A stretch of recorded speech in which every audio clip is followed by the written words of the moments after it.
My fellow Americans, I'm speaking to you tonight from the Oval Office. Before I begin, let me speak to important news from earlier today. After 8 months of nonstop negotiation, by my administration, a ceasefire and a hostage deal has been reached by Israel and Hamas, the elements of which I laid out in great detail in May of this year.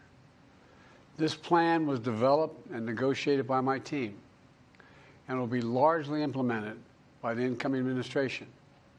That's why I told my team to keep the incoming administration fully informed, because that's how it should be, working together as Americans.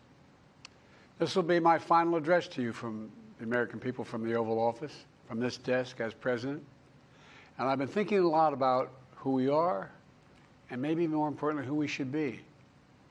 Long ago in New York Harbor, an iron worker installed beam after beam, day after day. He was joined by steel workers, stonemasons, engineers. They built not just a single structure, but a beacon of freedom. The very idea of America was so big, we felt the entire world needed to see. The Statue of Liberty, a gift from France after our Civil War. Like the very idea of America, it was built not by one person, but by many people, from every background and from around the world. Like America, the Statue of Liberty is not standing still. Her foot literally steps forward atop a broken chain of human bondage. She's on the march, and she literally moves. She was built to sway back and forth to withstand the fury of stormy weather, to stand the test of time because storms are always coming. She sways a few inches, but she never falls into the current below. An engineering marvel. The Statue of Liberty is also an enduring symbol of the soul of our nation, a soul shaped by forces that bring us together and by forces that pull us apart. And yet, through good times and tough times, we've withstood it all. A nation of pioneers and explorers, of dreamers and doers, of ancestors native to this land, of ancestors who came by force, a nation of immigrants who came to build a better life, a nation holding the torch of the most powerful idea ever in the history of the world, that all of us are created equal, that all of us deserve to be treated with dignity, justice, and fairness, that democracy must defend and be defined and be imposed, moved in every way possible. Our rights, our freedoms, our dreams. But we know the idea of America, our institution, our people, our values that uphold it are constantly being tested. Ongoing debates about power and the exercise of power, but whether we lead by the example of our power or the power of our example, whether we show the courage to stand up to the abuse of power or we yield to it. After 50 years at the center of all of this, I know that believing in the idea of America means respecting the institutions that govern a free society, the presidency, the Congress, the courts, a free and independent press, institutions that are rooted, they just might not reflect the timeless words, but they echo the words of the Declaration of Independence. We hold these truths to be self-evident. Rooted in the timeless words of the Constitution, we the people. Our system of separation of powers, checks and balances. It may not be perfect, but it's maintained our democracy for nearly 250 years, longer than any other nation in history that's ever tried such a bold experiment. In the past 4 years, our democracy has held strong, and every day I've kept my commitment to be president for all Americans through one of the toughest periods in our nation's history. I've had a great partner in Vice President Kamala Harris. It's been the honor of my life to see the resilience of essential workers getting us through a once-in-a-century pandemic, the heroism of service members and first responders keeping us safe, the determination of advocates standing up for our rights and our freedoms, instead of losing their jobs to an economic crisis that we inherited. Millions of Americans now have the dignity of work. Millions of entrepreneurs and companies creating new businesses and industries, hiring American workers, using American products.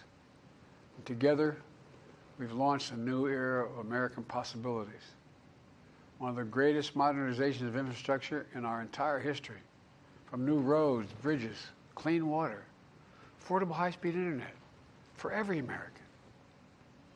We invented the semiconductor, smaller than the tip of my little finger, and now is bringing those chip factories and those jobs back to America where they belong, creating thousands of jobs. Finally, giving Medicare the power to negotiate lower prescription drug prices for millions of seniors.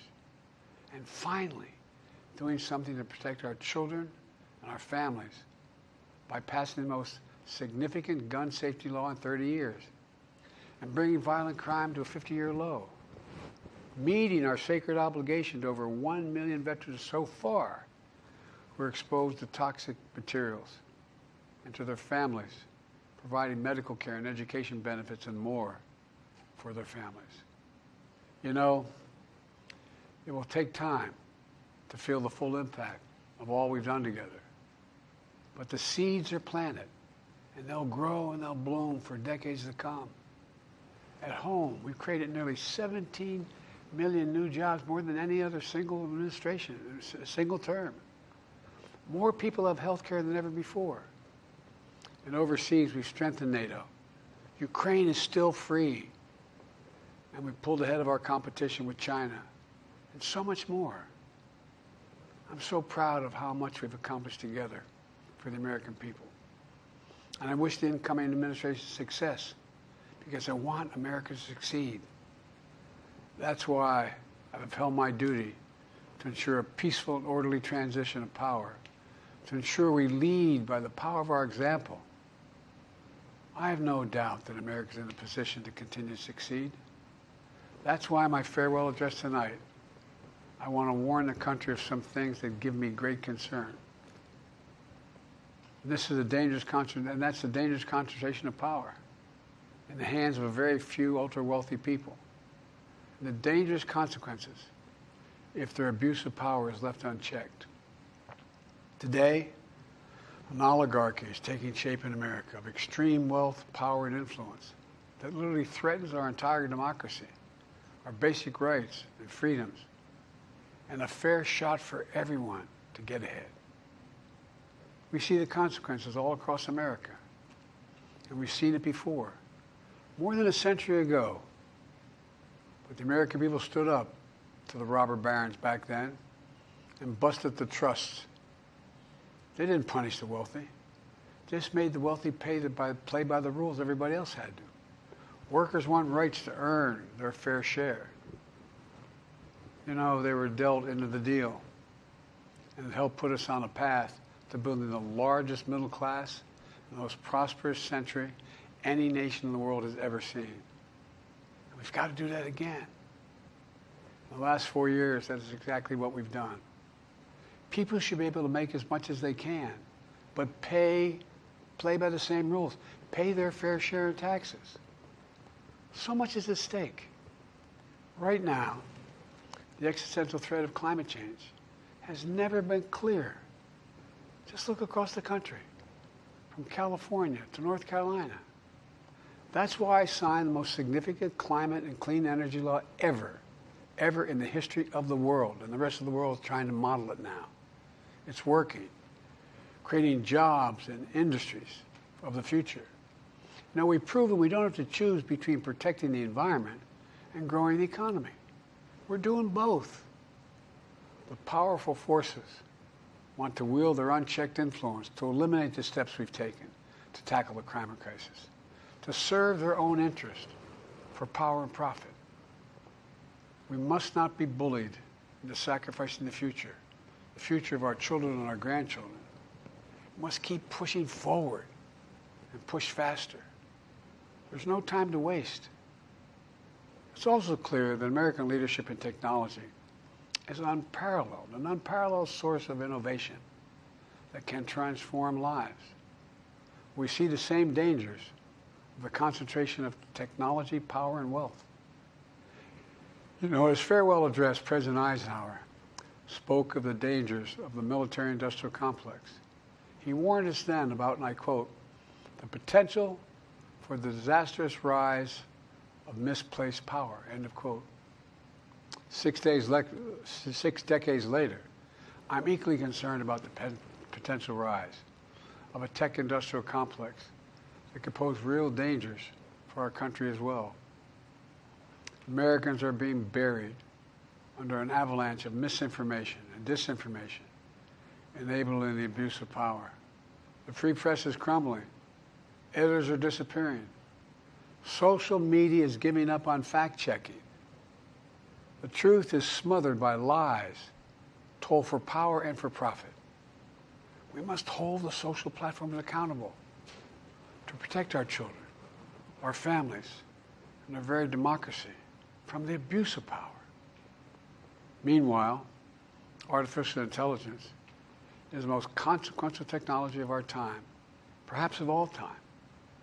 Nothing offers more profound possibilities and risks for our economy and our security, our society, for humanity. Artificial intelligence even has the potential to help us answer my call to end cancer as we know it. But unless safeguards are in place, AI could spawn new threats to our rights, our way of life, to our privacy, how we work, and how we protect our nation. We must make sure AI is safe and trustworthy and good for all humankind. In the age of AI, it's more important than ever that the people must govern. And as the land of liberty, America, not China, must lead the world in the development of AI. You know, in the years ahead, it'll help to be, it's going to be up to the presidency, the Congress, the courts, the free press, and the American people to confront these powerful forces. We must reform the tax code, not by giving the biggest tax cuts to billionaires, but by making them begin to pay their fair share. We need to get dark money. That's that hidden funding behind too many campaigns contributions. We need to get it out of our politics. We need to enact an 18-year time and term, for the strongest ethics reforms for our Supreme Court. We need to ban members of Congress from trading stock while they're in the Congress. We need to amend the Constitution to make clear that no president is immune from crimes that he or she commits while in office. The president's power is not limited. It's not absolute, and it shouldn't be. And in a democracy, there's another danger to the concentration of power and wealth. It erodes a sense of unity and common purpose. It causes distrust and division. Participating in our democracy becomes exhausting and even disillusioning.